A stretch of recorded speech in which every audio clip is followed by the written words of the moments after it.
we're not here to sugarcoat anything. We're not here. I'm not a recruiter for air traffic. The point of the show was always to give it to you real, to give it to you honest, the real thing. Not, oh, everyone loves it. It's going to be so great. Come and do this job. It's for everyone. It's amazing. There are parts of it like that, but there are parts of it that are hard. Ready.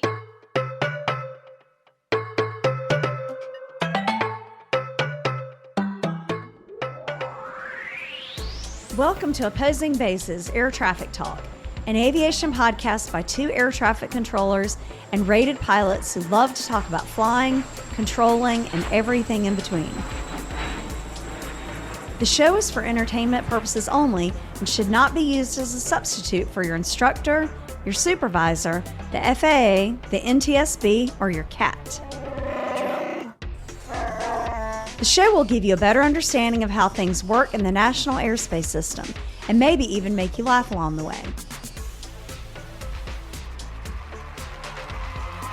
Please welcome retired Army pilot Alpha Golf and first officer at Penguin Airlines, Romeo Hotel.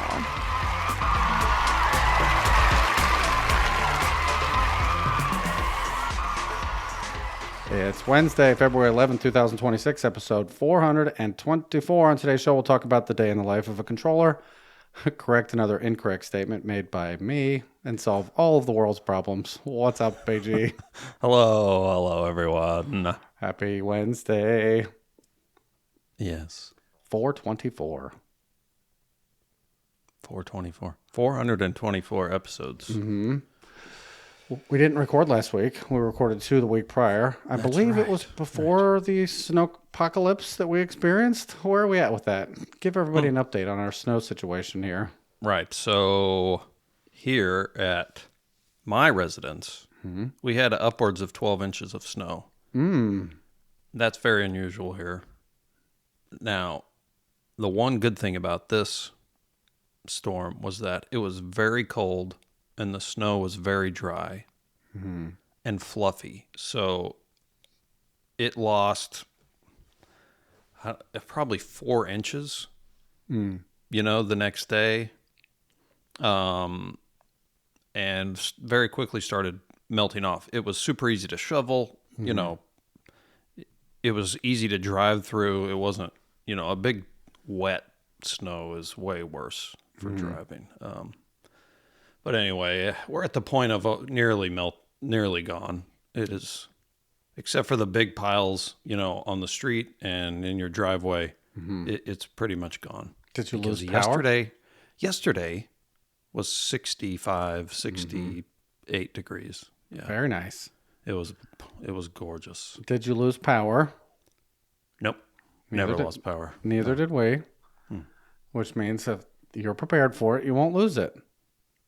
Right. That's how it goes. Right. Yeah, we're on the same boat. We didn't get as much as you, and we're only 20 miles from you? It was a big difference. And another 20 miles west, they didn't get anything. 20 or 30 miles west, they didn't get anything. So we're in this kind of weird dip of polar air and moisture. I'm glad it's done. I'm done with it. I'm ready to be in the spring. I've had it. I like the 60-degree temperature. Oh, man, I went on walks yesterday on my breaks just to be out. It was so nice. Yeah. What else? I am back from a training event in Penguin Land. It was warmer there when I got off the plane than it is here. That's all done. I took an awesome video of anti-icing on the airplane, the green gooey stuff that I've recently spoke about. And none of you really thought that was amazing. I took a big... I cried about that in my sleep. That we didn't... remark about the cinematic value of that. Oh. Educational content I was providing you. Now in this context that you've provided, I'll have to go back and watch it. It's a whole minute. Again. It was riveting. Okay. I had an awesome seat. I could see the green stuff flow off of the plane. How often are you sitting next to the wing where you could see it happening? We're going to talk about a little bit of my anti-ice, de-ice comments later on today's show. But anyway, I got to see it live. So excellent. And I didn't have to do the walk around on that airplane, so I didn't care if it was gooey and disgusting. Right. Right. Oh, they opened all the runways Oh, yeah. That's big news. yesterday. Crowd noise. Yesterday was the first day. The 2-3 right and 1-4. We've said this before. Our main snow fighting capability is with the sun here. Despite the ability to do it, they had the trucks. They could have done it. They could have done it post event, right? Yes. Once that ice layer was gone, they could have gone in there and done that, but they decided not to, and make your lives more difficult for a few days. So yesterday, before it opened, we asked an ops vehicle on frequency, like, what's the deal? It looks dry from here. And they said, oh no, on all the white paint, on the numbers, on the landing bars, all of those places are still ice because they're white and they don't get warm. I'm like, okay. So like two guys with a shovel, taking turns could have this done in an afternoon. No. No. It's not part of the plan. But we denied services because of one runway. Especially yesterday, because it got so busy yesterday. Everybody was out flying. Oh my gosh, we're behind. We haven't flown in 2 weeks. We all have to go out right now. And in the middle of that, we had P8s come in and want practice approaches, and we just had to say no. Unable. Okay. Yeah. Well, it's fair, especially if you're down to one surface, and the crossing runway, which was needed a couple days ago, which is also closed. The wind was really, really bad. I thought it was going to delay me leaving that day. It was really gusty when we left. Yes, it was like over 40. Speaking of 40-mile-an-hour winds, when it's 11 outside and it feels like temperature is like minus 12 and you're the bunkie, yeah, you still have to do the walk around. Man, I was thinking about that. Just beat him while he's down. Not only are you having to be the bunkie and not getting stick time, right? They're going to make you do the pre-flight. Yeah, that's fun. That's wrong. So I got down the stairs, I turned the corner, and I was aimed right into the wind, and it hit my face, and so I put my glove over my face. It hurt. Yeah, it was very windy and very cold. Man, hopefully our policy, the Army. if you were flying this thing, the flying crew, pre-flights, not the jump seater, not a passenger in the back. No. If you're getting the flight time, you are pre-flighting. When I introduced myself to the crew, I shook their hand and said, "How much do I have to pay you to do the walk around?" And they said, "There's not enough money." Enjoy. So, shall we begin? Let us begin. All right. Since OB423, we have a few new members on the Iceberg. Kilo Zulu, Alpha Foxtrot, Charlie Golf, Sierra Mike, Juliet Oscar, Juliet Bravo, Delta Bravo, Golf Papa, and Delta Alpha are new supporters. Thank you. We got PayPal drops from Alpha Mike, Lima Bravo, and Golf Mike. Thank you, everybody. Thank you. If you'd like to learn more about supporting the show, check out opposingbases.supercast.com. Our subscribers get on-time episodes, no delays, our back catalog, access to our live stream, bonus audio, and a direct line to us through our supporter-only email. You'll keep the show ad-free and community-supported. Thank you, everybody. Thank you.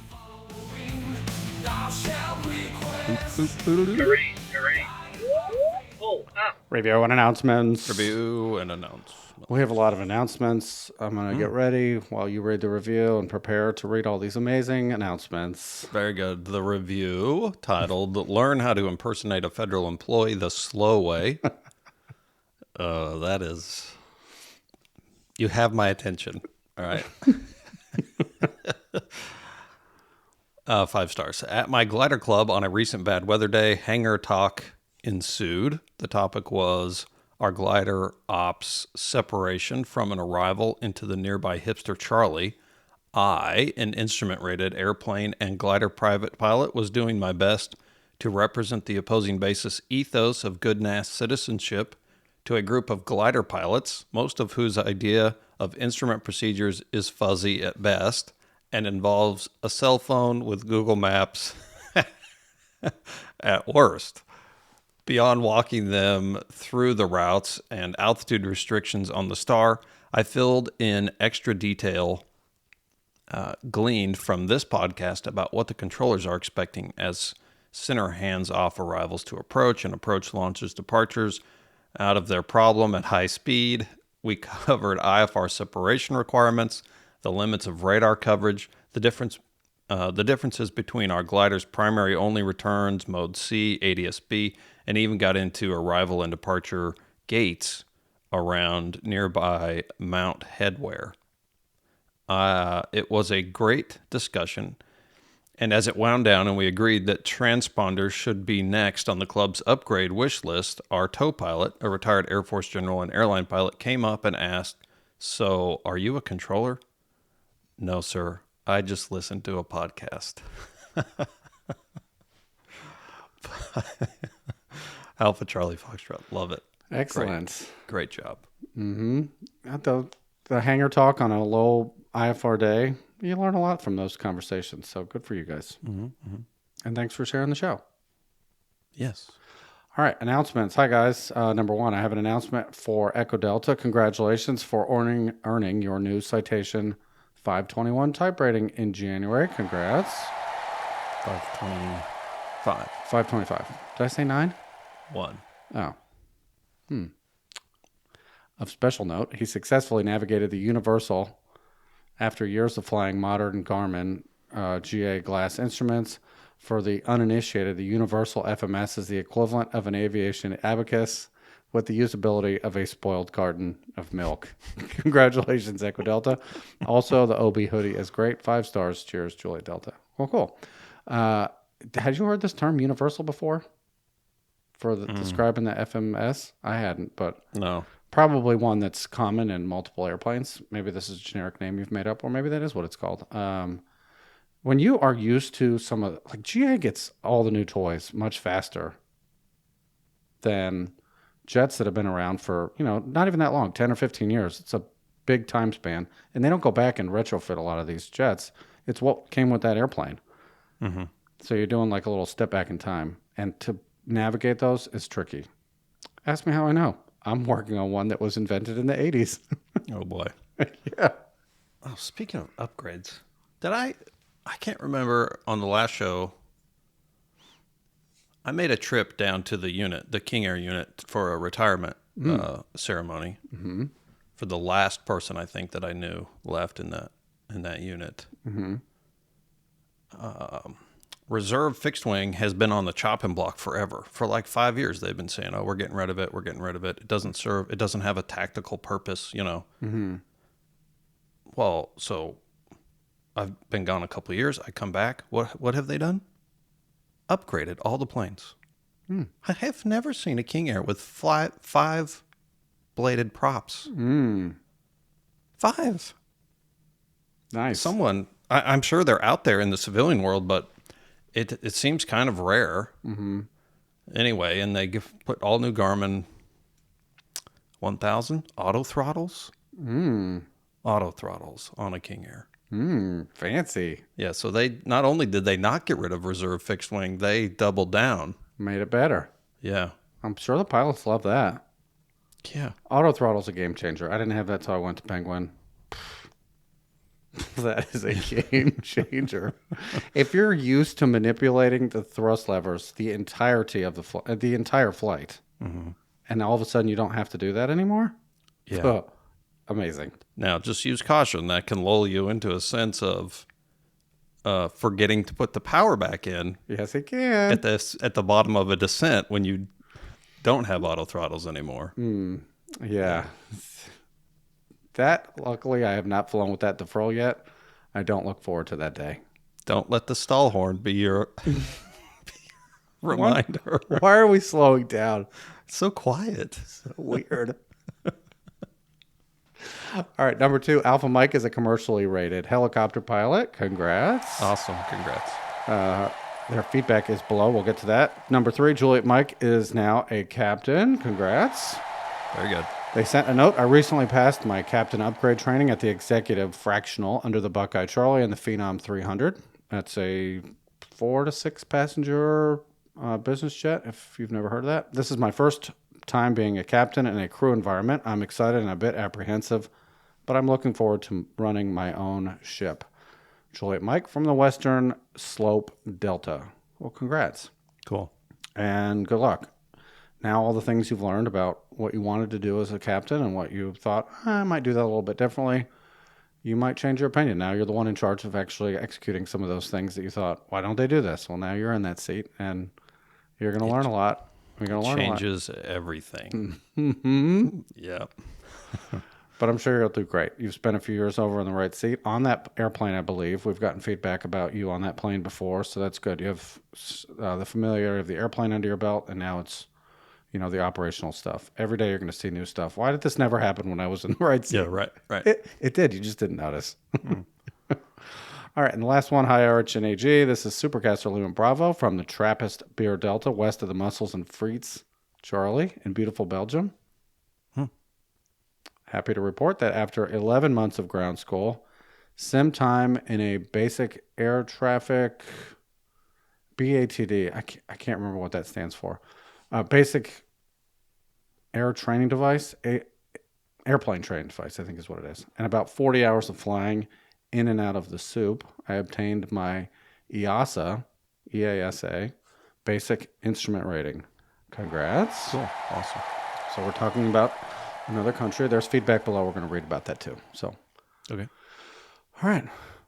Moving on. Oh, yeah.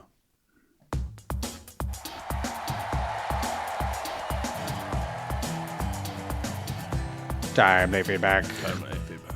I'm exhausted. You have to get number one. Number one from Supercaster Extraordinary Alpha Mike. Hello, kind proprietors of the NAS, caretakers of the ironically flightless avian metaphors of aviation knowledge, penguins for the uninitiated, and commanders of machines capable of launching humans into various levels of the atmosphere. It is with excitement and relief that I share the news that I am, as of this writing, the world's newest and okayest commercial helicopter pilot. Congrats. Congrats again. Yes, I passed my check ride. It's been quite the journey, and it has taught me a great many things. I thought I might quickly share a few of the lessons making the transition from airplanes to helicopters, what the transition has taught me from airplanes to helicopters. First, when your 18,000-hour helicopter CFI... Whoa. That is not something to brush over. No, you're not going on 7-8 hour transatlantic flights in a helicopter. So if you got that much time in a helicopter, you've spent the better part of your entire adult life in that seat. Yes. And to have somebody that's a CFI have that much experience, worth their weight in gold. Wow. Mm-hmm.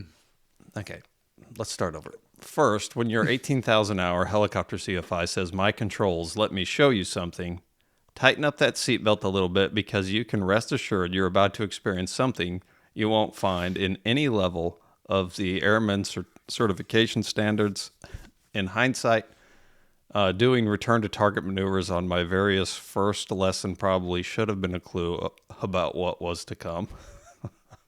Return to target, nice. Second, well, you may be able to accurately and gently touch the Robinson air beater down in that little 12 by 8 box that is the center of the R, just beyond the threshold of runway 25 right. Your feeble pilot skills are still no match for the helicopter repellent force field that surrounds the 12 by 12 cart you need to return the aircraft to at the end of your flight. Yeah, so aircraft without wheels frequently have to land on a pad with wheels. A dolly. A dolly. It's not very big. Like 12 by 12. A furniture dolly? Yeah. A larger furniture dolly, basically. Yeah. So, yeah, it's not very big. Third and finally, there's nothing quite as befuddling as trying to maintain a stationary hover on the ramp with a 20-knot left crosswind, wreaking havoc on the aerodynamics of your tail rotor. A 5-year-old experiencing a sudden case of urinary urgency would have an easier time holding still in one spot. Of course, there were many other lessons learned, but alas, more than I can recount here. For now, I'm quite thankful for the amazing OB community and you, our fine host, for all the support and encouragement that continues to push me to learn, experience, and achieve so many new things. Thankfully yours, Rotorhead, Alpha Mike. P.S. Quick correction to a comment RH made on 423. I am actually a private and instrument-rated airplane pilot, although getting my commercial airplane add-on rating is probably the next step in my journey. Okay. Cool. Well, awesome. Congrats. Yeah. There is a way to fix the aerodynamic problems of your tail rotor, and that is by flying a helicopter without one. Duh. You fly a Chinook. Yeah. Yeah. Anyway, that's awesome. Very good. What are the odds that this 18,000-hour pilot was part of some military deployment somewhere in the last 50 years? Pretty good? Oh, yeah. That's pretty good. I mean, it's not unheard of, but I think when you find somebody like this that has this many hours, it's most likely military time. Now, I know we have a listener out west that's a helicopter guy, civilian, has been civilian helicopter guy his entire career and has a lot of hours without any, well, I guess technically maybe he has some deployments. Okay. But anyway, yeah, it's not super common, I don't think. 18,000 hours fixed wing is a lot of time. Helicopters just blows my mind. That's a lot of experience. Yeah, I think my average flight was like an hour and some change, a 1.2, 1.5. Now, overseas, you're getting some longer ones, but it's rare that you're doing something over 4 in a shot. So the amount of iterations that you've gone through, the run-ups, the shutdowns, just everything. Thousands. Yes. Yeah. All right, I get number 2. Congratulations, Alpha Mike. Thank you for sharing the stories. Number 2 from Supercaster November Tango. Hi, AG and RH. Penguin Explorer November Tango here. I'm a midlifer working on Career 2.0 and started listening to your show in April of 25. I started from episode 1 and I refused to go out of order. Good for you. Yeah. Your show has helped my confidence talking to ATC, which I believe played a part in helping pass my instrument check ride last year. Congrats. Very nice. I'm happy to announce I recently passed my commercial airplane single engine land check ride and have started CFI initial training. All right, congrats again. Cool. I'm currently on episode 378, and I found that 1.8 speed to be perfect to listen to your show as I work to get caught up. Not 2.0 and not 1.5. 1.8. Good for you. When you catch up to live shows, you're probably going to give up. And then you have to watch us in the live stream, and this is it. This is how we talk. This is the way. This will change you forever in a negative way. Yeah, there's no recovery. It was good having you. Glad you listened. Just stop now. Let's see. Perfect to get caught up. I plan to listen at 1x speed when I get caught up so that I can start mentally training for when I get to see you guys live at Oshkosh, hopefully in the next year or two. Thank you for putting out such a great informational and entertaining podcast. November Tango from the Gator State. Gatekeeper Executive Airport next to Gatekeeper International. Okay, cool. Very good. Thanks for sharing the story. Fancy jet music.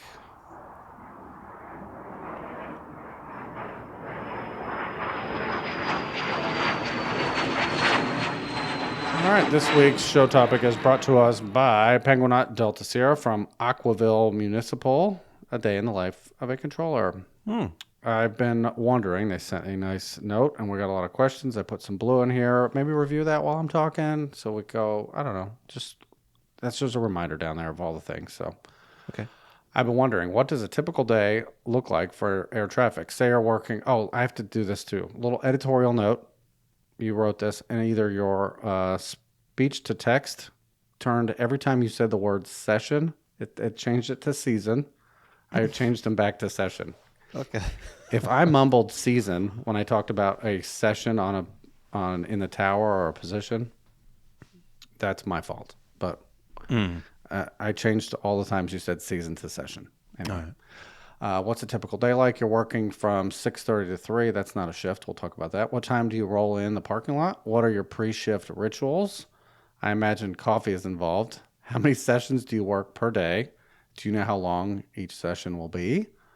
What if you've had too much coffee and you got to go during a session? How long are breaks between sessions? What do you do on those breaks? Is a lunch a longer break than other breaks? And lastly, how do you decompress after you drive home? We've discussed some of this before, but we haven't put it together in a full day life of an air traffic controller. Blue skies, unless you need IFR currency. Delta Sierra. I think this will be fun. We haven't done this. We probably haven't talked about it all once in a long time about how a day goes. And maybe on the next episode, we'll do a day in the life of a pilot / bunkie and kind of go through that, how the day goes. I like it. All right. Let's start with some basic shifts. Forget that you're on this weird 10-hour thing. Just an 8-hour world. We work at a 24-hour facility at Triad. Walk us through some basic shifts. What they look like on paper. Okay, so there's a 6. Well, now we have a 5:30 to 1:30. Okay. There is a 6 to 2. There's almost like everything. A 7 to 3, an 8 to 4. Now, not all of these are used every day. It just sort of depends where you need the coverage. An 11 to 7, a 1 to 9, a 3 to 11, and then the mid. 10:30 to 6:30 generally. It's different this year, but we won't get into that. I think we mentioned before that they changed some rules that require more time in between a day or a night and a mid shift, and so we've had to kind of mix stuff up a little bit. But anyway, there's basically those shifts. Your core shifts, the ones that are super important, are where a big shift change is happening. So the mid people get off at 6:30 in the morning. That 6 o'clock shift is a core shift. You have to be there to get the mid people out, right? Everything else kind of is filler. The 7, the 8. Another one is the 1 o'clock, because now your 6 o'clock people are getting done at 2, and you want these people to come in at 1. It used to be 1:30, but they do 1 to give those people kind of a half an hour to get briefings done, anything that has to be done, face-to-face briefings. And so that's kind of a core shift. And then the 3 to 11 is a core shift where they're the ones touching up against the mid. So the mid is sort of what drives the train, and everything else sort of revolves around that. So shifts that touch the mid, and then the shifts that touch those are sort of your core. These have to be here shifts. And during the day, those middle filler shifts that don't touch the mid, they're there in between those, the beginning and the end of the mid. Those are more traffic oriented in terms of how many people, butts and seats, we need in each room to run the operation and offer the services that we need to at that time of day. So, probably not unlike a lot of facilities. Triad is busiest. I'm going to say this with a qualifier. On average, busiest between 8 a.m. and 7 p.m. And you'll probably have the most amount of people in the building at those times. Maybe a little bit earlier in the day where that starts to wane off into less people, but there is a part of the day where morning shift and afternoon, or we call them eve shifts, are overlapping quite a bit, and that's to have the ability to open more positions when you have traffic. So beginning, go ahead. And to accomplish training. Yes. So if you only had your core shift people and your 8s, your 7s, your 8s, your 11s didn't show up, no training would happen. Right. You wouldn't have the people to train. So, yeah, you already talked about number 2, sort of the overlap. This is just Triad. We are, not super unusual on the times that we just said, but you kind of hit the nail on the head. It's driven on the fact that we are open 24 hours a day, 7 days a week. I don't know why there's locks on the doors. It never closes. Some facilities don't have that midnight shift, so their shifts look a lot different, especially in the evening ones where there might only be 1 or 2 people in the building to close it and to give the airspace to another overlying facility. But at a 24-hour facility, your problem starts and ends with the mid, and you have to have a solution to get around that. Yes. Yeah, the mid really is what throws a wrench in everything. You could drastically reduce the amount of people you need in a building and the amount of overtime you're spending by not having the mid. Amen. All right, third one here. We have 2 places to work. In general, there are 3 different types of facilities. There's standalone towers and standalone Tracons in the bigger places where there's no tower or radar. The opposite. It's just one room to staff. Triad has an up-down. We have a tower and radar, and we're certified in both radar and tower. When you get certified in the building, you can do everything. And then there's centers, and obviously they don't have a tower associated with a center. So I would look at them sort of like a one-room building. Those are divided up into areas, but you're certified in an area with maybe have 5 or 10 positions in it. But the dynamics of an up-down facility are a little more complicated, regardless of the fact that there's less humans in the building. It's still a little bit more of a difficult staffing solution when you have to account for all of those positions in 2 different places during those busier times of the day. Yeah. So you get to work. How do you know where you're supposed to go? What's the first thing you do when you get there? Okay, so let's say I'm on a 6 o'clock shift. Now, as far as the question about what is on time, to me, this really depends on what your shift is. If someone in the building, if you getting to work is someone being relieved and going home, your timeliness is very important to me. So if you're on a 6 and the mid person has been up in the tower for 3.5 hours, they're ready to go. You are their break. Seconds matter, not minutes. Yes. Seconds matter. Right. So I like to be able to be in the tower a little before 6. 58, 59. It's just mentally because I know what it's like to be that person. Who can't wait to hear the door open? Yes. Please get me out of here. Now, on other shifts, when you're coming in at 8, nothing is really happening when you get there. It's not a big turning point for anything. At least if you're staffed properly, it shouldn't be. Now, sometimes the 6 o'clock people get in and they're stuck there until 8 because somebody else called in sick or whatever. And then you might be relief for them, but nothing super critical is happening on those middle shifts. So, I feel like walking through the door at 8 is probably fine to take a few minutes to sign in, do your weather brief, sign off any read initials or whatever has to happen, and get in there within a few minutes of 8, but it's not super critical. So like I said, you come in, you sign in. There's a computer dedicated to just signing in, and then it's displaying who's on position, what position they're on, how long they've been there, where they were last. Did they come from break? Did they come from another position, etc.? It sort of paints the picture of operationally what is going on.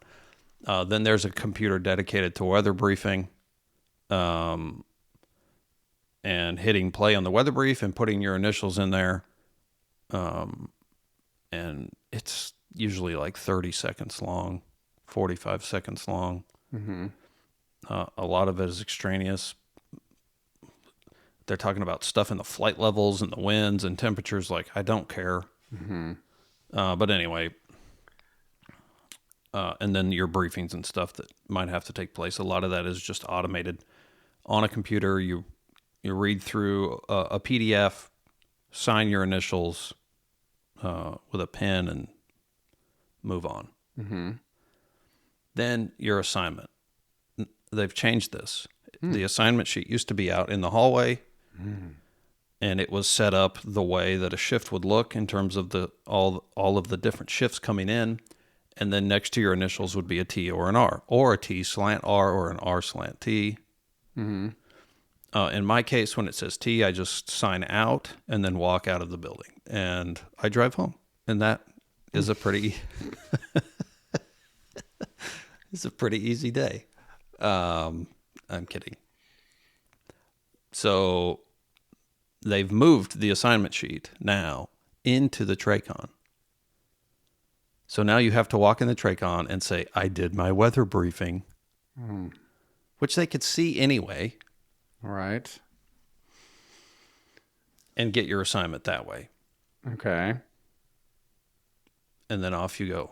Okay. So who does that, and how do they determine who goes where? I mean, if you're the person who is in charge, it's your shift. There's no supervisor there, which I think now is a little bit less common since we have good staffing on that side of the building. How would you decide if you were in charge? Where do you send people? What are you doing? A lot of that is going to center around who is there for training and where they're training and who their trainers are. So if a trainee is coming in at 7 and they're a radar person and their trainer got there at 6, I'm thinking, okay, let's put those people together in radar. And then whoever's left over goes to the tower, and then you just can kind of figure it out from there, because you can sort of project out, okay, my 8 o'clock that's coming in, they have a trainee that's in the tower, so they're going to go to the tower. If there's another 8, I'll leave them down, whatever. Okay. I think this part is a good time to talk about, you're staffing 2 different places, and historically, generally speaking, for most of the shift, if not the entire shift, you're in one room. We try to do it that way, so you're not up and down. Yeah. And some days you may want to do that. Oh, I only have to do one run in the tower, and then I can go do real work downstairs in the radar room. Yeah, sign me up. Yeah, that does happen. Yeah. But if you have a T or an R next to your name, now it's in the Tracon, you got to go in there and see people, gross, and talk to people. Like, don't make me walk in there and then tell me I got to go to the tower, because that's like punching me twice. Yeah. You made me come in here just to say, get out of here? Yep. Why would you do this to me? Yeah. It's really annoying. And if you are designated to the tower, you're typically up there the whole shift. At the end of the day, when there's only a few people in the building and you're getting ready for the mids, that may change. There might be some moving around, but generally speaking, you're in one room for the whole day.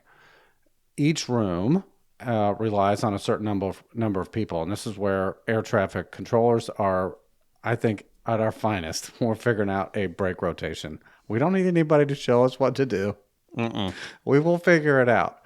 So in general, somebody has to be on break all the time. Yes. If nobody's on break, then nobody's getting off position.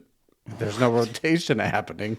Yes, a rotation must be established. And yes. A rotation, let's just say in the tower, you're typically staffed. Is it still normalized to staff ground and clearance combined? Yeah. Outside of training? Outside of training. But there have been times where we have the people. Now, the agency typically wants us to staff standalone in charge. Okay. Over clearance.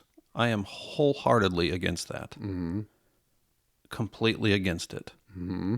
The combination of ground and clearance when it is busy is one of the hardest positions in the building. Period.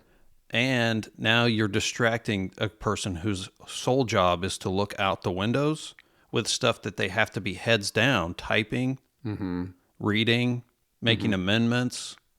They're not looking outside, and you're forcing them to do that. It isn't just a choice that you get to make, like, oh, I'm not going to look inside while I'm working clearance. That's impossible. Right. So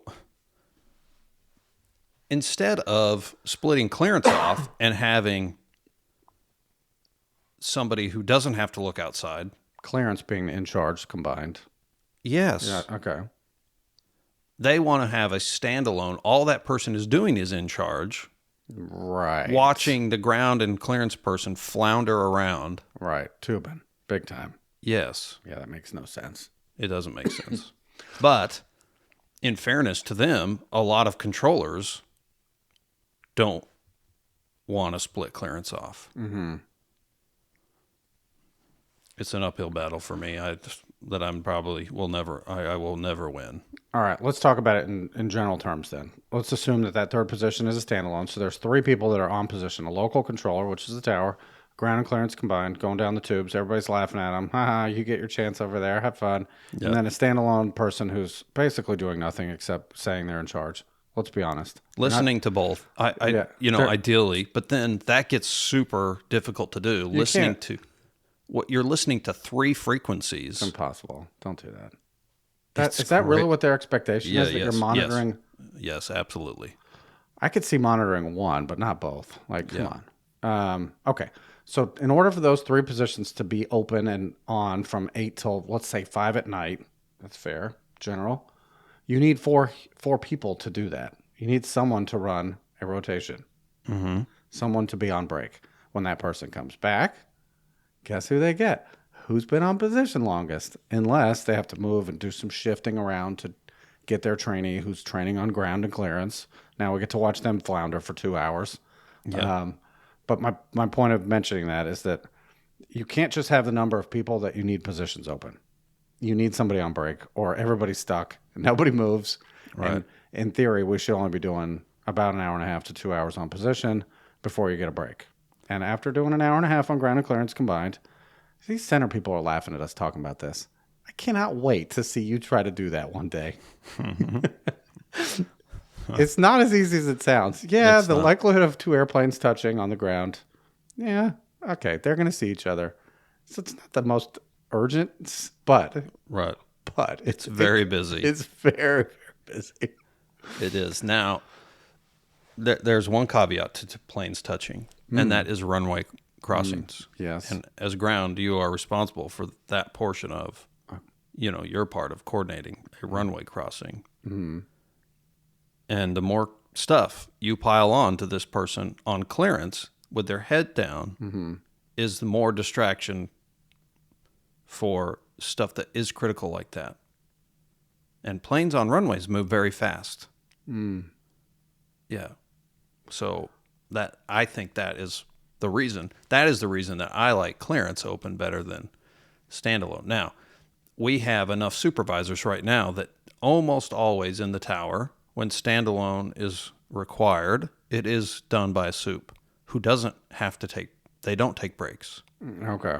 They're just up there and they don't factor into the rotation. Okay. Well, that's sort of a consolation. That's good. It is. And it frees up a body and it allows us to have a longer break. All right. So let's talk about the breaks and then we'll briefly mention the rotation downstairs and how those positions work. But how's a normal break work? How long are you gone? What are you doing? Is lunch longer? Those type of things. Yeah, lunch. If you're on a late shift, typically lunch is a little bit longer, but our average break is 30 to 45 minutes. And you're getting one of those it just really depends on how much training you're trying to accomplish, what the staffing is, but an hour and a half is probably the minimum that you're going to spend. And yesterday I had some 2-hour sits, close to 2 hours. So, but let's just say hour and a half on, 30 to 45 off, depending on what you have going on. All right. So like say there's 2 positions in a building on a slower part of the day and the third person's on break. If they're on a 45-minute break, when they come back, you've been on position for an hour and a half. You go on a 45. Now the person you relieve when you come back has been on position for an hour and a half. That part controllers are really good at. If you skip a break, you're trying to slot yourself, get ready for the end of the day. That happens a lot too. Got to be careful of that. There's certain people who are more guilty of slots than others. Yeah. All right. So how does it work downstairs? Typically, we have Western Final combined and South Radar open. Who's staffing the middle? The data and phones, and is that usually the in charge also? Yeah, but right now we have a lot of trainees that are certified on flight data downstairs. That is allowing us to staff that and free up the soup to do soup stuff because they do have things to do back there. So that has been good. That's definitely been a benefit of having a person to staff flight data most of the busy part of the day. The reason that's important is because when I'm on West and Final and I'm totally tubed, and there isn't a flight data person, and I need an amendment like yesterday, but the soup's back there on the phone reading a clearance to somebody. Now what? Now it's a massive distraction. Now I'm either having to do it myself, or maybe I could get the South guy, if he's not as busy, to do the amendment. But I really may not have time. Let me explain this to the center controllers. What are you talking about? You have to do it yourself. There's a computer that's like 4 feet away. Yeah. That has its own keyboard. They don't have a QWERTY keyboard. They cannot do this amendment at their position. So we're in the center when they hook that thing up to the back of your head like Neo, and you get plugged into the matrix, and you just think it, and all your amendments get made, and you think about all the handoffs and point outs you got to do, and it just happens. We have to do those things in a Tricon. Manually. You have to move physically, type somewhere else. Right. And if there's someone else that can do that for you, we don't have a D side. We don't have a little radar assistant over there going, "What can I do next for you, sir?" That isn't happening. I'm making fun of D sides. I've never had one, but wouldn't it be nice? It would be nice. Sorry, I got distracted there making fun of center. How easy was that? It's okay. What do you do on your breaks? How do you decompress? Is there a such thing? What? It just kind of depends. Like yesterday, because the weather was so nice, the sun was out, it was 60 degrees. I went for walks. Twice I went outside. And on one of those, I came back and ate lunch after a walk. If it's not nice outside, there's a little couch room, a quiet room. You can actually turn the lights off. That's one of my complaints in this building, is that almost all the lights are on automatic motion sensors that you cannot shut off. That stinks. And when we're there late, I don't want it to be like daytime everywhere. All right, let me put you in a different position here. Defend brakes for air traffic. It sounds on paper, if you didn't know anything about actually working airplanes and the session stress associated with that could be low, it could be high one day. Defend the brakes. What is the purpose of that brake? And why is it so long? Because that in the civilian world, 30 minutes to 45 minutes sounds like, dude, why would you ever complain? Of just doing nothing? Yeah. Right. It's an easy thing, like you said, to think, this is ridiculous. Why, couldn't we have one less person and then just not, do 10-minute breaks or whatever? That is something that someone that has never worked air traffic would say. If you sit for an hour and a half or 2 hours and you're busy, like yesterday, you are exhausted, mentally and somewhat physically exhausted. And it might not be high stress, but it is high mental workload, as high a mental workload as you have ever experienced in your life. With stakes that are, I promise, if you have never done this job, are almost certainly higher, unless you're a surgeon or somebody like that. Stakes that are higher than you've ever had to even think about. Okay, and I'm being serious. You make mistakes in this job, it can be really consequential. Give me a break, literally. Right. I want some time off. Right, that was exhausting, and it was stressful. You, the flying public, I am speaking to you now. Do you want your controller to having... Well, I'm telling you, at the end of an hour and a half of busy, I'm done. If I had to do 2 hours of busy, it's starting to get to the point where this might not really be entirely safe. Which is built in. That's why the sessions shouldn't be longer than that. That's when decision-making ability erodes rapidly. It's a cliff. Yes. At 2 hours. Okay. All right. So you're out there and you're flying in a plane and it's busy. Do you want me to at 3? Do you want me at 3.5? Complete mental mush? Or do you want me to come back rested after a nice break? 10 minutes is not enough. Agreed. I think you've made very good points there. Okay. All right, I'll walk you through that. You come back, and you had just gotten an hour and a half to 2 hours of hard work. For me, that hard work was on West and Final. Everywhere else was every other position in the building, in my opinion, was to support that position. That's how I looked at the other positions. Don't get in their ear. Feed them nicely. Little spoonfuls at a time. Good food, not terrible food. Good food. Yes. Be nice to them. Pick up their landlines if they're busy and you can help. Do whatever you can to help them. So you just got done with that. You go on a break, you eat, you've totally forgotten about that session. How would you feel if I put you right back on it again? That same position. Yeah. That could be a burden. Just mentally, when you come back and you're thinking, I'm going to South because that's the next guy up, right? Mm-hmm.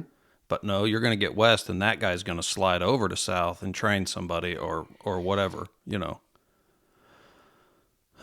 Okay. It makes me mad thinking about it because it happened to me all the time. If you're not training somebody, you're going to get that. You're going to be that person who does the same position. Yep. The bump and slide. The bump and slide. Oh, that's what it is. It's the bump and slide, and so that's what we call it. I'm bumping you over, and you slide over to South, and here I am on West and Final again. If you did that all day, like 3 sessions of an hour and a half, I might not come to work tomorrow. I'll pay you back. For real? People have done. I will pay you back for this. Yeah. I'm doing 2 days of work today, my friend. It's a lot to ask. If it's busy on a Thursday, on a Thursday afternoon, when we're usually the busiest, weather's nice. I felt the same way about having to do repeat sessions on one runway's closed. Everybody laughed. That does create stress in a parallel environment when you're used to it. One runway's closed. It's busy. It's middle of the day, and you get stuck back on ground and clearance again. Unhappy RH. Very grumpy. Very, very grumpy. It's a fairness and a perception of fairness in the room. When you are tasked with the majority of the work while other people train and on easier positions, you can get resentful very quickly. Yeah. It makes for a very long day. It does. And if you try to get me to do a short break to make this easier for somebody else, that's another way to really upset me. No. You can't have me doing all the work and taking no breaks. I'm taking normal breaks. I'm not bending over backwards on my breaks to make your day easier. No. I'm already doing that by doing all the hard work in here. Right. And eventually I need to be rewarded for this. With some soups are really good at this. Hey, we've been doing this to you all day long. We're going to give you a longer break. Go. We'll figure it out. There's somebody coming in at 11. Take an hour. Okay. I've almost forgiven you entirely for what you've done to me the last 4 hours. Right. That's a currency in the room is breaks. Yeah. Is that fair assessment? Yeah, it is. I highly, highly doubt that anybody in echelons above us in the FAA is listening to this. No. But this is what I would say to them. You need to think about people less like machines and a couple of blocks on an Excel spreadsheet filling a time slot, okay, and more like people. I am not a machine. And just saying, I don't like how this looks on paper, we need to spend more time on position and less time on break.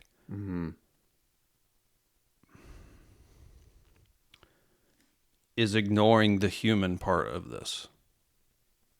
It is ignoring the human part. And it doesn't change financially anything. Those people are there anyway. They're there anyway. You're there paying them. The work is getting done. You're just making their lives more miserable. Right. So that looks better on paper for someone that has no idea what's really happening at the operational level. Right. One of the best managers that I worked with, and I worked with a few, said something one day that for this person to say it, I was surprised. And I don't know if they listen to this show or not. Maybe they do. They admitted it once. Everything is in support of the controller. Everything else in the FAA on the air traffic side is in support of the person operationally at that position. All the admins, all the QA, QC, all the supervisors, everything is in support of them. Of separating airplanes. Yes. That is the point of what we're doing here. That is the point of this building. Yes. Of this giant tube sticking up out of the earth and those people up in the top of it. The whole point of that is to separate airplanes. Yeah, and don't forget, they're humans. They're people. They have feelings. They have limitations. They need time away. You push them too hard, and it doesn't go the right way. It doesn't work. So, zooming out to the point of this feedback, the day in the life, the controllers are people. They're not unlike a lot of places in the world where you work and you need breaks and you do something. One of the benefits of this job is that there are multiple positions. You're not going to do the same thing over and over. You're not putting the square into the square hole all day long. You're solving puzzles. You're moving around. You might be on a position you don't like for a few hours a day. You're going to get better. Yeah. I if people ask me why'd you leave air traffic? I get that a lot. Well, I really love that job. They don't understand. Well, then why aren't you there? Oh, I love this job too. I really enjoy being an airline pilot too. Mm-hmm. I didn't leave the job because I didn't like it. I loved air traffic. And one of the things that I loved about it was the variety. I knew every day wouldn't be the same. I made fun of the whole, I was dramatic about having to go to the tower. But honestly, sometimes that was a great distraction and break from always doing radar. Mm-hmm. It was nice to have that. It was nice to have a day where I was doing something different. It made the day go by faster sometimes. People ask me too, is it super stressful? Yeah, there are times when it was. Yeah. But my happiest place was probably on Weston Final working a puzzle. Yeah. No distractions, just leave me alone. Let me work. Right. And the days go by super fast. I've worked in a lot of different jobs. Yeah. When you're doing like that and you're solving puzzles all day, yes, it does. It goes by very fast. Which is good. Before you know it, you're on the way home. Yeah.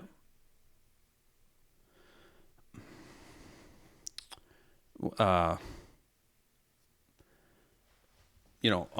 the human part and on the stress part, it isn't just the work, it's also the schedule and the lifestyle that introduces a lot of stress. And that part is what drives a lot of people away. And we have had people resign recently because of that aspect.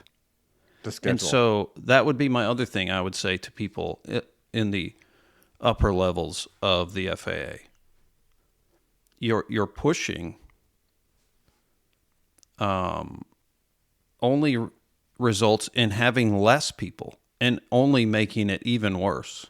So, there has to be some kind of balance in quality of life, or retaining people is going to be impossible, and it is proving to be that. Mm-hmm.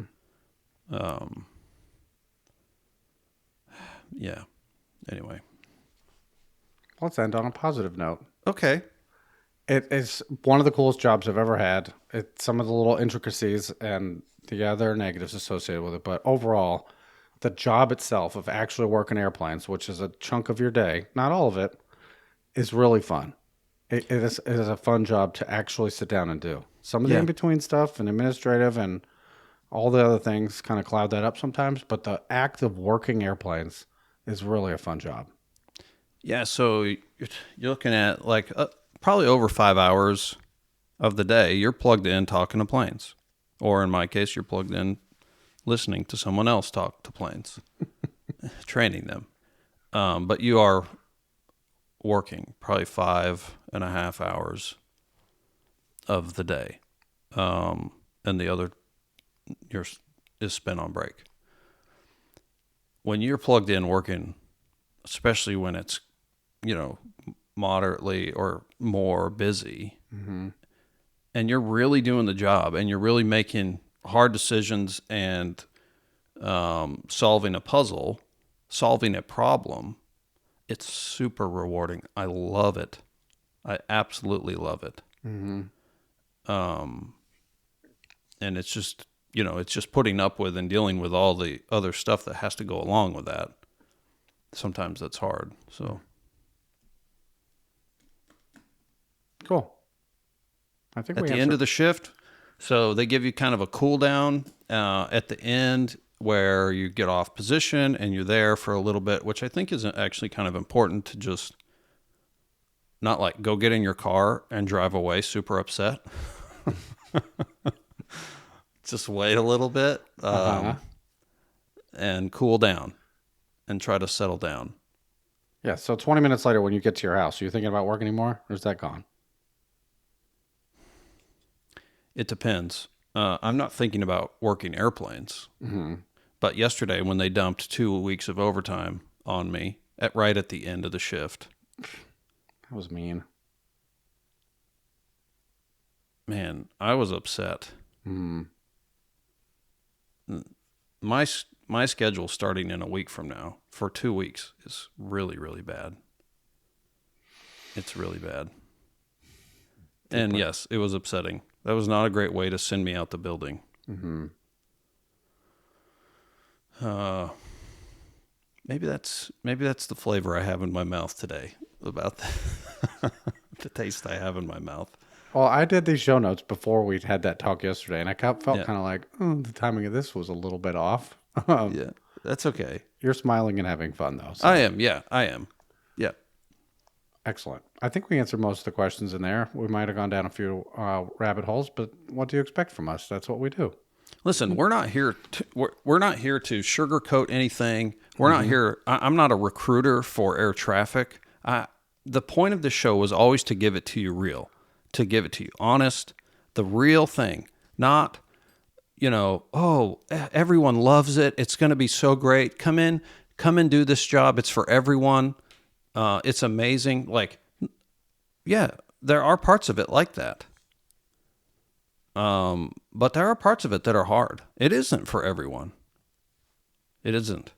And so I feel like we've always tried to do that to the best of our ability, is give it to you straight about what this is about what this job is about, and try to remove the sanitary black and white 7110, aspect of this is the rule and this is how we do it, and make and give you the real life, the real thing that happens on a day-to-day basis.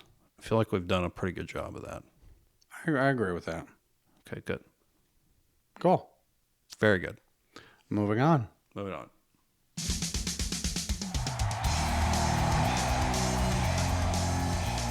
Feedback time. Feedback. I'll get number one from Supercaster Luna Bravo. Their announcement for the check ride was above. Here was the note they sent. The instrument rating is relatively... What did they call it? They had a new term for it. BIR. Let me read it from the feedback. The basic instrument rating, so we're in a different country here, is a relatively new ticket option for European GA pilots, giving them all the advantages of IFR flying, but with slightly higher minimums and RVR requirements. Minimum of 600-foot ceilings at your departure, destination, and alternate airport before departing, and adding 200 feet to all the decision altitudes. This is feedback worthy of itself right there. What do you think of that? I love that. I love this.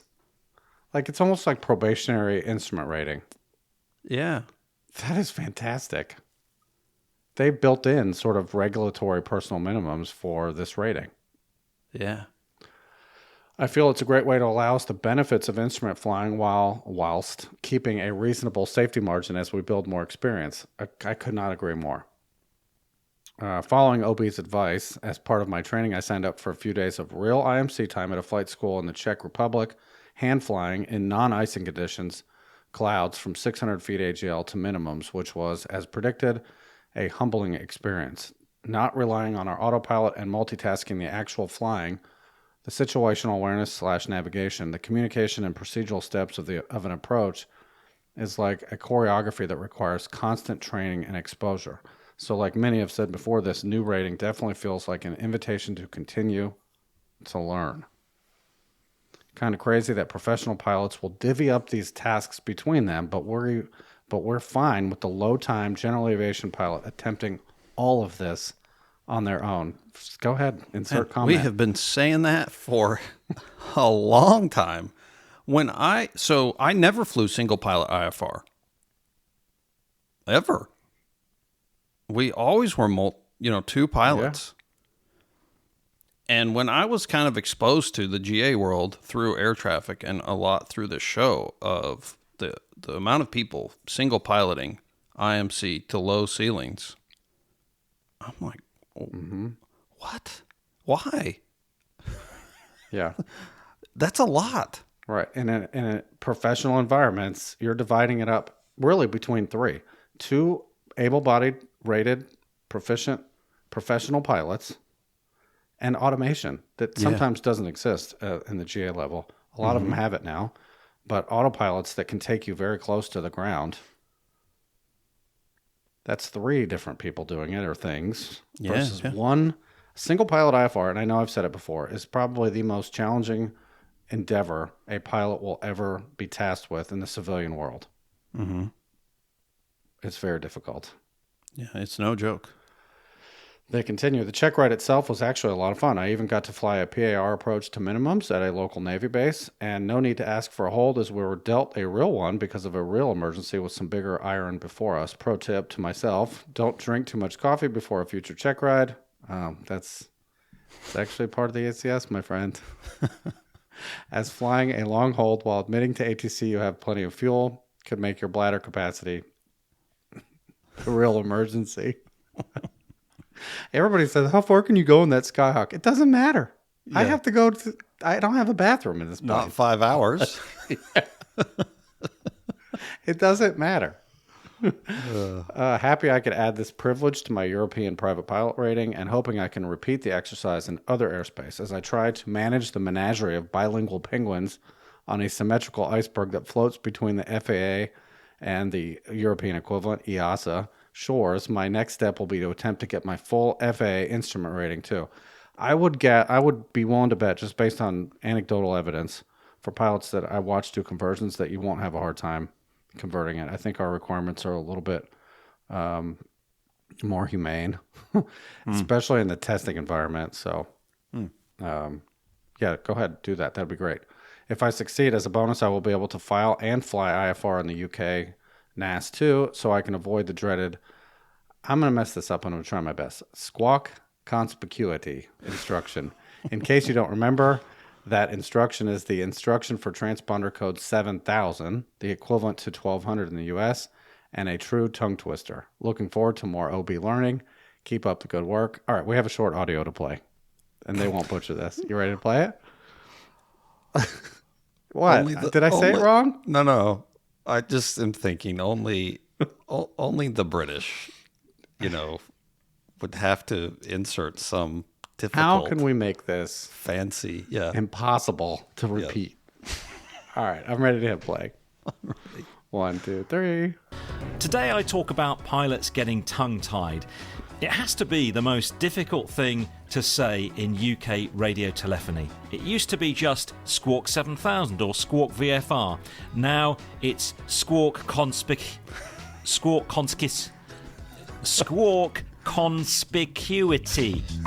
Uniform Tango approved, Squawk Conspicuity. 7000 by Golf Uniform Tango. Golf India Victor, request frequency change, London information 124.6. Golf India Victor approved, Squawk Conspicuity. Squawk Conspicuity, Golf India Victor. That's an interesting word, isn't it? Conspicuity. I know, it's a real mouthful as well. Seriously, somebody had to be thinking, this is too easy to say Squawk VFR or Squawk 1200. Well, what should we do?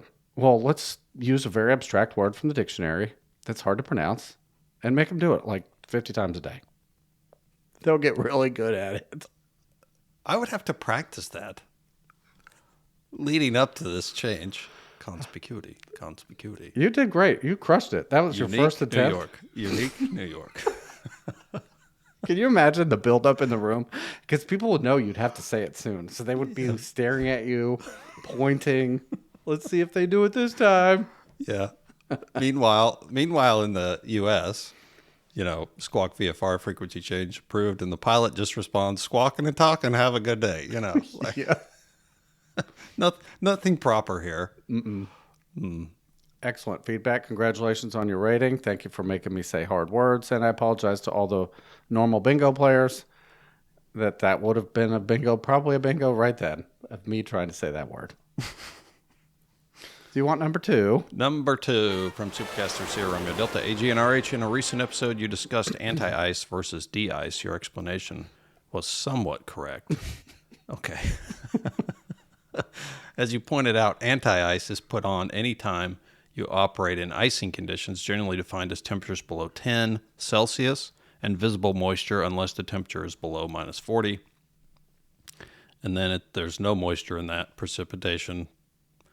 It's very dry. A good example of this is an engine anti-ice on most turbofan and turboprop aircraft. You couldn't remember that. Yeah, I've listened to an episode recently where I was struggling to remember that some general aviation aircraft and maybe jets too have some parts of their plane with electric systems that have basically a heated surface using electricity. I just stumbled on that. In the turbojet or turboprop and jet world, that hot air is typically bled off the engine somewhere in the phase of where it's getting compressed. When it gets shoved out the back as propulsion, they borrow that hot air and heat up a surface. So anyway, continue. All right. So de-ice, however, is put on at the first indication of icing, either visually or by an ice detector. This includes aircraft equipped with de-ice boots. Yeah, to which you implied some level of icing had to build up before they were effective. That was wrong. So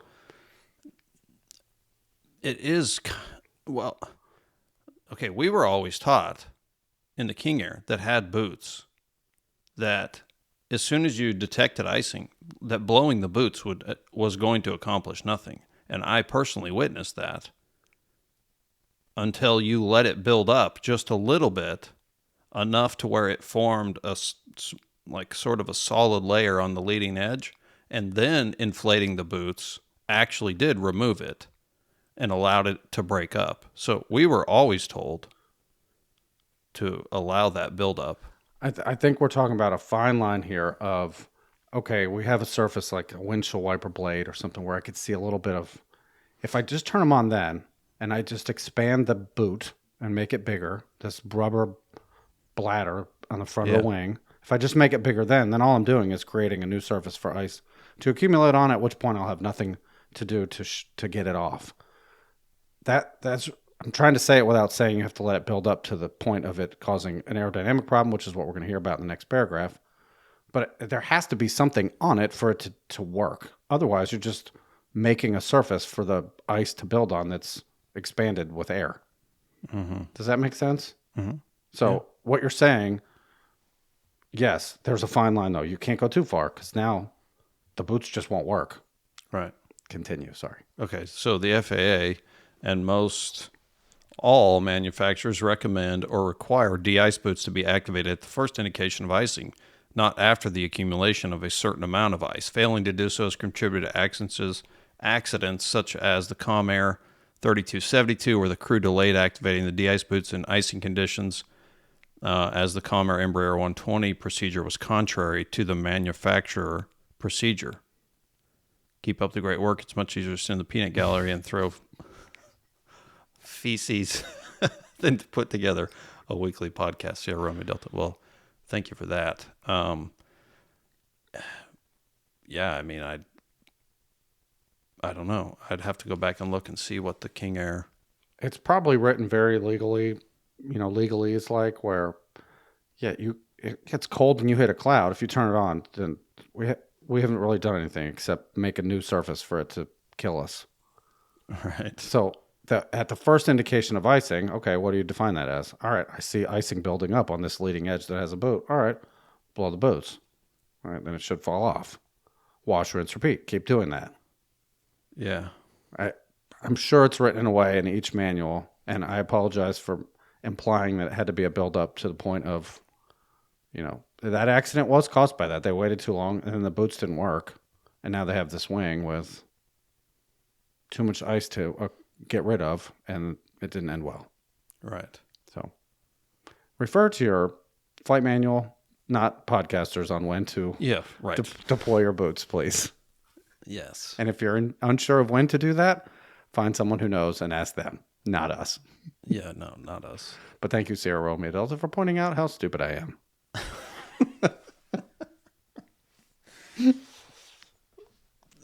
Well, yeah. I mean, I successfully lived through several icing scenarios in the King Air, wherein we did allow, not a lot, but more than just a tiny trace, little bit. It would have done nothing. It just would have done absolutely nothing. Okay. So, anyway, you're right. Refer to your manual. I get number 3. Okay. From Supercaster Delta Zulu. What's up, RH and AJ? Just a quick feedback to tell you I arranged the local TRACON tour for my EAA chapter, and I asked one of the radar guys if they had a controller with atrocious settings. He didn't miss a beat. Oh, yeah, he exclaimed. And he said everyone there would agree with him about who it was. I asked him to show me, and even I could see it was pretty harsh. Every feature was at full brightness, and there was a ton of clutter. Oof. So I'd like to suggest for anyone who takes a facility tour, ask who their controller is with the atrocious settings. Cheers, Delta Zulu. Tell everybody what that means. All right. So when we got stars and we and we went from the old like 60s looking sweep, like from MASH, yeah, right, to this new late 20th century technology, there were all these little things you could turn on. You could turn on predictive track lines, history, a compass around the outside. Don't get me started on the. See, you made me mad. All that of the things. Compass. There's just all these little gadgets and things you could turn on. Well, our controller quickly learned that leaving those on really bothered people. RH being one. This cemented in his mind that he must therefore, just to be contrary, leave these settings this way. And he has to this day. They're so distracting. It is terrible. The brightness I don't remember being a problem. It was just the number of things that he had turned on. The compass being one of them. Like, dude, if you've been doing this job for like 2 decades of your life, if you don't know where west is, we got bigger problems. You don't need that compass on the screen. Turn it off. Oh, he has to have it. Yep. He puts up the PTLs, projected track lines, which is a time meter that's like a stick that moves in front of each airplane, which can be helpful if you have like goldfish memory and forget what planes are doing. I could see, hey, I need this for a few minutes. Yeah. I use 30-second lines. Okay. On everybody. Okay. It is helpful. And that eliminates the need for a history trail. I don't like history either. So, because I don't either. I don't like these little worms all over the... It looks like worms. It's like a video game. Your whole screen is these little blue fading dots. Yeah, I don't like it. So the PTL sticking out 30 seconds is not bad. Also, when an aircraft is on base for the ILS, 30 seconds is about the time to take a 90-degree turn. Yeah. So if you turn them just prior to that stick getting to the final, it's a great turn on. Great way to help you that way. Yeah. I love this technique. Ask in that room, and they'll realize that you speak a little bit of air traffic too. You'll have gained a little bit of street credibility, and they will probably answer your questions with more honesty when you're speaking their language. So, okay, but our atrocious settings guy has 2-minute PTLs. Oh, that's when dumb. An aircraft checks in at 12,000 going 400 knots. That's a long stick. There's like sticks going all over the narwhals, we call them. Little narwhal sticking out of the... Correct me if I'm wrong. That stick is based on a projection of path, so it can wobble a little bit because the system... It does move around, and it overcorrects in a turn. It will go past the turn and then come back. Oh, no. It's basically history extend it out Okay. at the speed of the plane for however long you have it set for. 2 minutes is outrageous in Tracon world. See, this controller is more than capable of operating this position without these tools on. With none of it. So they're only doing it to spite everyone else. Yes. Hey, look what I did over here. You see this Picasso? I know, it looks like a third grader with a crayon. I know. But it's beautiful, isn't it? No, it's not. It's ugly.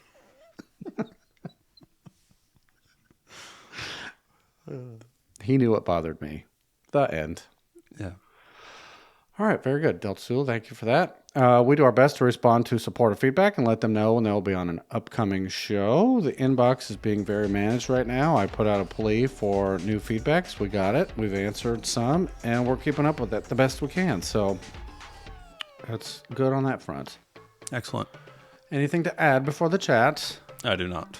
Closing out episode 424 of Opposing Bases Air Traffic Talk. Romeo Hotel. And Alpha Golf. Goodbye, everyone. Drop. Opposing Bases is a listener-supported, ad-free weekly podcast. The views expressed on the show do not reflect the opinions or official positions of the FAA or Penguin Airlines. Episodes are for entertainment purposes only and are not intended to replace flight instruction. To get on-time access, bonus content, and full archive access, join the crew at opposingbases.supercast.com.